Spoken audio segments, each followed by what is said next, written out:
Hi everyone, welcome here. I hope you're doing well. My name is Maika, I'm a psychologist, and in this video I will be discussing procrastination, what it is, and 5 different angles from which we can overcome it. Whenever we procrastinate, it means that we are consciously putting something off, although we know that this will lead to some sort of disadvantage in the future. It's starting something too late or wasting our time with something else instead of starting. Like many of my college friends and I experienced during exam season, our flats were always so much cleaner and tidier because by cleaning, we would put off studying and still feel semi-good about ourselves because we're doing something constructive, we're cleaning. Well, procrastination is mainly an emotion regulation issue. It's this inner struggle of, I want to take care of it, but I also don't want to do it. It's really stressful. Actually, we would rather feel at peace with ourselves and our to-dos.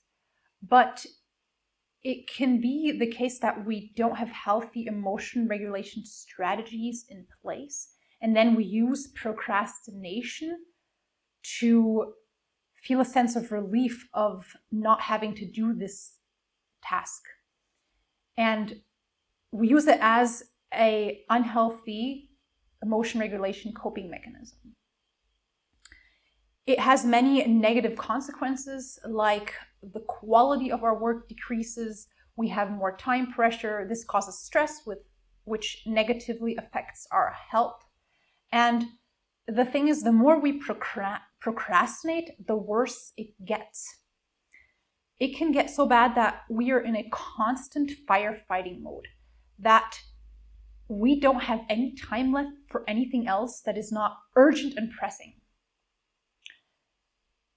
Starting something is stressful, or can be stressful, but it is so much more stressful to clean up after something that we started too late. That's why in this video, I want to share 5 angles from which we can look at procrastination that will help us become better at starting things right away rather than putting them off. Get to the bottom of it. The first question is to reflect on what's going on and see if you are really procrastinating, and if yes, why. Sometimes it can look like procrastination, but actually our time management is setting us up to not get everything done, which is not the same as procrastinating. Procrastinating means that you actually have the time, but you have difficulties getting started with it. And if you realize that, yes, it is real procrastination, ask yourself why. Why am I procrastinating this? Why is it so hard for me to start this specific task? And remind yourself of the benefits of starting now.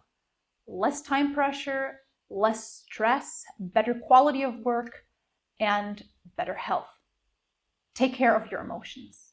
Negative emotions are a big reason why we procrastinate.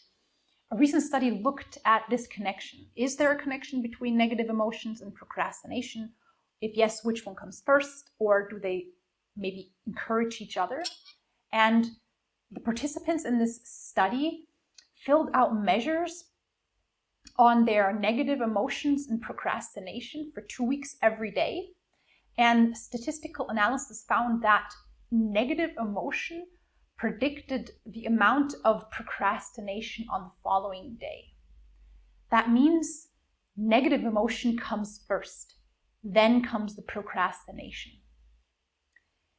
Often we use procrastination to manage our emotions, to relieve ourselves of negative emotions.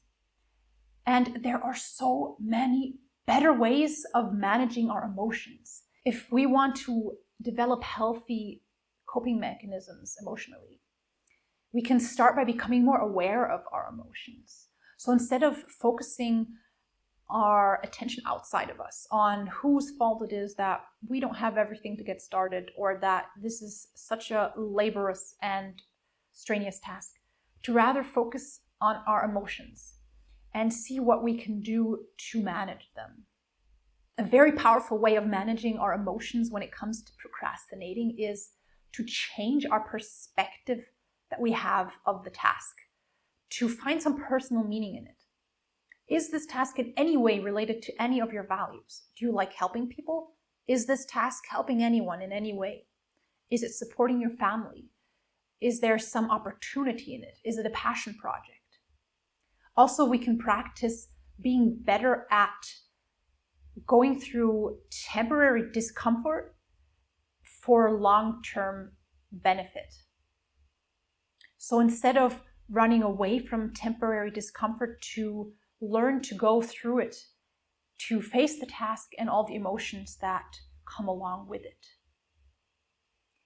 And it's really important to not wait until we're in the mood.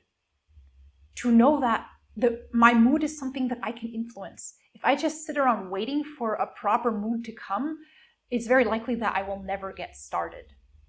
So instead of waiting for the right mood to come, do something to make sure that you will be in the mood to at least get started. Something that I like to do is to listen to some motivating music, for example. Appreciation. It's really important to learn to appreciate ourselves if we want to give up procrastination. Low self-esteem and procrastination can really strengthen each other. If I feel doubtful about being good at something and then I procrastinate starting this, I deprive myself of a chance to have a success in that area, which then can feed my low self-esteem again. That's why it's so helpful to be self-compassionate, to know that if I criticize myself harshly, I will just be creating negative emotions. And since we all know how much of a role negative emotions play in procrastination, it's helpful to not be our own source of negative emotions. And a common source for these negative emotions is negative self-talk. One study, for example, found that people who have more self-compassion are better able at managing negative emotions and then have less bedtime procrastination. In another study, which is called I Forgive Myself, Now I Can Study, it was found that college students who were more forgiving about procrastinating in a certain exam actually procrastinated less the following exam. The way this forgiveness was measured in the study was that these students criticized themselves less for procrastinating, they put themselves down less, and they said that they didn't like themselves less just because they procrastinated. So when overcoming procrastination, developing self-compassion is key. And if you have trouble forgiving yourself, talk to someone who's good at it. Try to learn something from them about it. And remember that we all procrastinate sometimes, we all mess up sometimes, and it's not going to be helpful if you criticize yourself and generate negative emotions, because those will make it more likely that you will procrastinate again in the future. Work through fear of failure. Another common reason why we procrastinate is that we're afraid of failing, and we use procrastination as a shield against failure.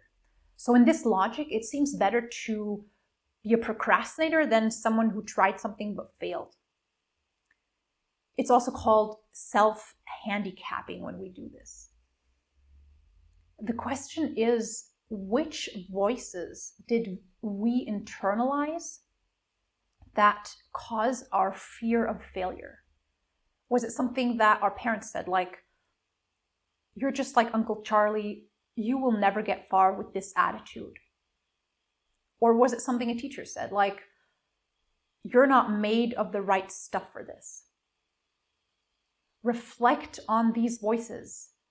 Tell them that they're wrong and why. Remind yourself of past instances in which you could use your strengths to get through a tough situation. And ask yourself, is it really better to not try something than to have tried something but failed?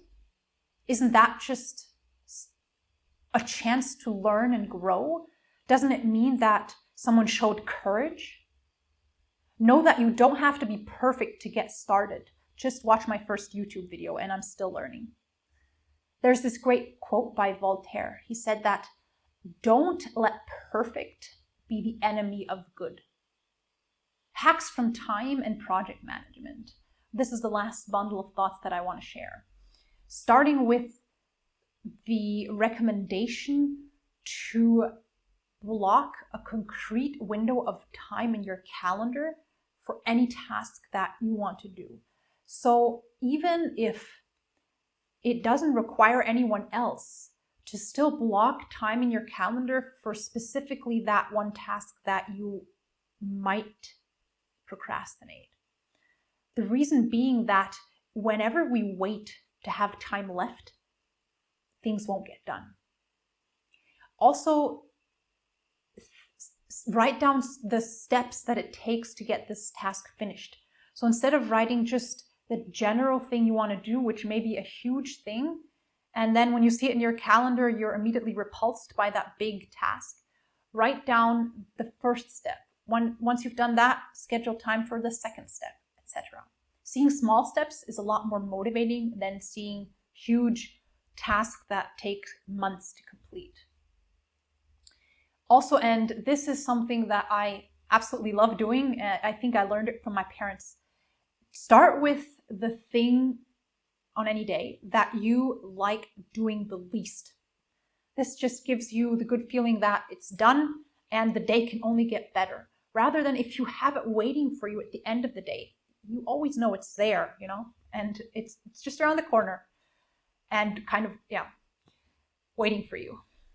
Also, it's important not to divert yourself with anything else. I once heard this from a writer who had this way of dealing with procrastinating writing, that they would sit in front of their computer and not allow themselves to do anything else but write.